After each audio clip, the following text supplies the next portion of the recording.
ఏందంటావు చెప్పు. ఇడ్లీ ఉందా? బాబాయ్ ప్లేట్ ఎంత? 3 రూపాయలు. ఆకులో పెడతారా ప్లేట్లో పెడతారా? ప్లేట్ లో.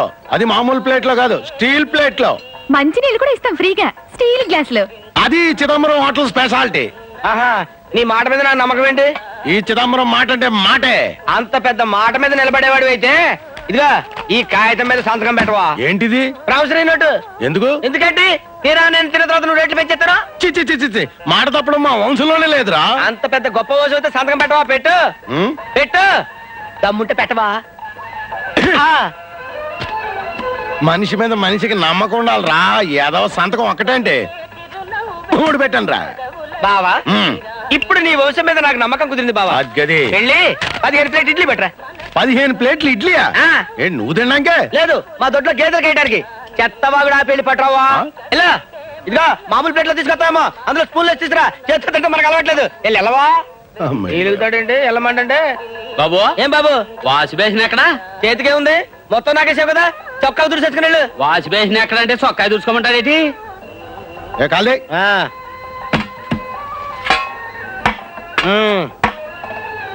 ఏంటా ఇడ్లీయా టాబ్లెట్లా? టాబ్లెట్ లాంటి ఇడ్లీ. ఏంటి అక్కడ పెడతాడు మంత్రులు? ఇలా తీసుకురా. చేతికన్నా అక్కర్లేదా? బావా మొత్తం బిల్ ఎంత? 45 రూపాయలు. ఏంటి 45 రూపీసా? చీప్. చిచ్చి, చాలా చీప్ హోటల్ అనమాట. ఇదిగో 50 రూపీస్. 5 రూపాయలు టిప్ ను ఉంచుకో. ఏం బడాయి. అమ్మాజీ ఈ గోల్ సంచి తెరిచి పట్టుకో. అది అట్ట పట్టుకో. ఒకటి ఇందులో 3 పెట్ట మరి.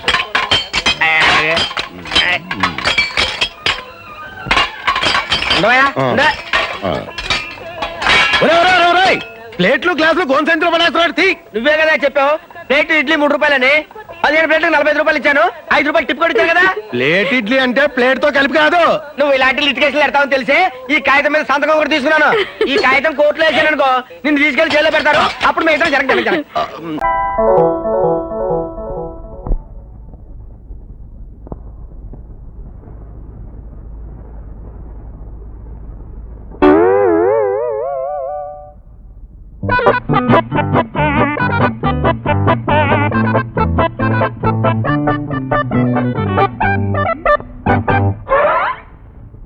ఏమిటి వాళ్ళకు?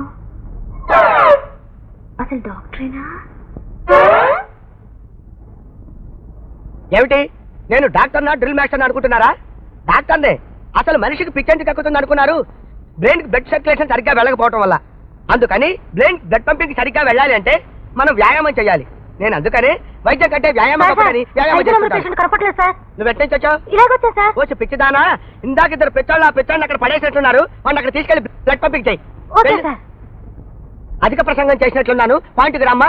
కృష్ణయ్య అనే అబ్బాయి గతంలో మీ దగ్గర ట్రీట్మెంట్ వచ్చాడా? కృష్ణయ్య జాయిన్ అవటం, నయం అవటం, వెళ్ళిపోవటం కూడా అయిపోయింది. అతను పూర్తిగా నయమయ్యకే వెళ్ళాడా? అవ్వకపోతే నేను పంపిస్తానా? సాధారణంగా పిచ్చి తగ్గిన పేషెంట్లు మన్ను తిన్న పాములాగా డల్లుగా ఉంటారు. కానీ ఈ కుర్రాడు నేల కొట్టిన బంతిలాగా రయ్యరయ్యమని ఎగురుతున్నాడు. అలా ఎగురుతున్నాడనే అసలు అతను పిచ్చి తగ్గిందా అని అడుగుతున్నాను. ఈ విషయం తెలుసా మీకు?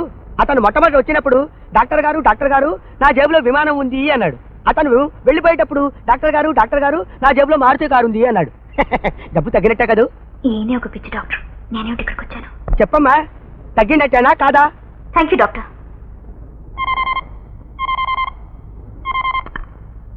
హలో రవి, నేను వ్యాయామం వ్యాఘ్రేశ్వరరావు మాట్లాడుతున్నాను. నీ మరదల పిల్ల సిఐడిలా వచ్చి నీకు పిచ్చి తగ్గిందా అని ఎంక్వైరీ చేసింది. మీరేం చెప్పారు? నేనా? నువ్వు చెప్పమన్న దానికంటే 2 టాబ్లెట్స్ డోస్ ఎక్కువ ఇచ్చి పంపించేశాను. ఫుల్ గా సాటిస్ఫై అయిపోయింది. Very good. మీరు చేసిన సహాయానికి ఆమ్యామ్య 1000 రూపాయలు ఇద్దాం అనుకున్నాను. ఇప్పుడు మీకు 2000 ఇస్తున్నాను. నాకు 2000 రూపాయలు ఆమ్యామ్యమా? ఆ పేషెంట్ కనపడలేదు సార్. పేషెంట్ కనపడటం లేదా? ఆ పేషెంట్ నేనే సార్.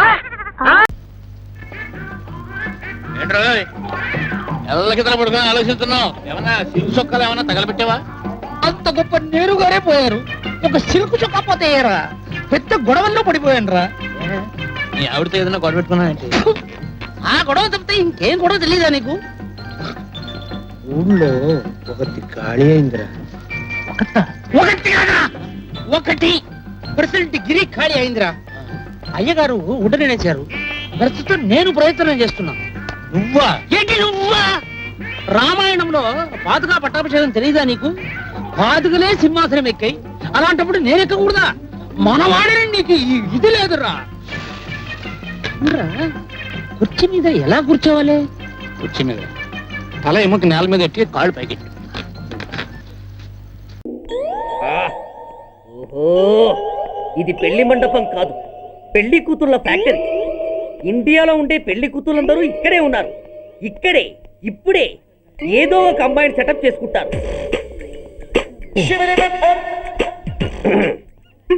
ఆ, లేత క్యాబేజీ లాంటి కాలేజీ పిల్ల నన్ను చూసి నవ్విందంటే ఇక ప్రొసీడ్ అవ్వడమే.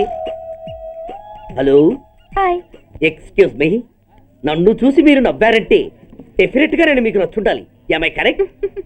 ఆహా, ఇంకా ఎందుకు ఆలస్యం? పదండి పార్క్ వెళ్దాం. అమ్మో, పార్కు కా? ఎందుకు? ఎందుకేమిటి, మనసు విప్పి మాట్లాడుకోవడానికి. అమ్మో వద్దండి, మాది అసలే సాంప్రదాయమైన కుటుంబం. మీరు నన్ను పార్కుకు తీసుకువెళ్తారు, అక్కడున్న లవ్ జంటలు చూసి మనం కూడా అలా మాట్లాడుకుందామని నా భుజం మీద చేయిస్తారు. ఆ తర్వాత నన్ను ఏ పొదల్లోకి తీసుకెళ్తారు. అమ్మో, అక్కడ ఏ తప్పో జరిగిపోతుంది. వద్దండి, మాది అసలే సాంప్రదాయమైన కుటుంబం. అయ్యయ్యో, నేను అలాంటి వాడిని కాదండి. నేను మిమ్మల్ని ఏమీ చేయను. పోనీ పార్క్ వద్దంటే మరిద్దరం కలిసి సినిమాకి వెళ్దాం. సినిమాకా? అమ్మో వద్దండి, మాది అసలే సాంప్రదాయమైన కుటుంబం. ఇద్దరం సినిమాకి వెళ్ళాక న్యూస్ అవగానే లైట్లు ఆపేస్తారు. ఆ తర్వాత మీరు చిన్నగా నా భుజం మీద చెయ్యేస్తారు. ఆ చీకట్లో లిప్ టు లిప్ కిస్ చేస్తారు. ఆ తర్వాత ఏ తప్పో జరిగిపోతుంది.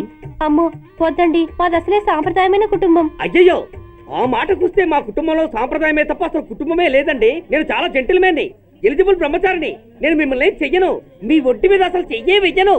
ప్రామిస్. నువ్వేం చేయనప్పుడు నీతో సినిమాకి పార్కుకి రావడం దేనికి రా? అమ్మో, సాంప్రదాయమైన కుటుంబం అంటే అర్థం ఇదా? కొంపదీసి ఎవరు చూడలేదు కదా? నేను చూశాను కదా. పడక పడక నీ కంట్లోనే పడ్డానా తల్లి? నేనెవరికి చెప్పను గాని ఆ, నాకు ఇన్ఫర్మేషన్ ఇస్తావా? ఏమిటది? పెళ్ళైందా? నాకా? ఛీ, నీ కాదు, ఆయనకి. ఆయనక? ఓహో, మా గురుడికా?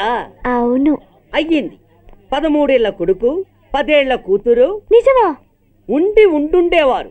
మనం చెప్పినప్పుడు వారు పెళ్లి చేసుకుని ఉంటే. అబ్బో, ఎందుకు కొట్టావు?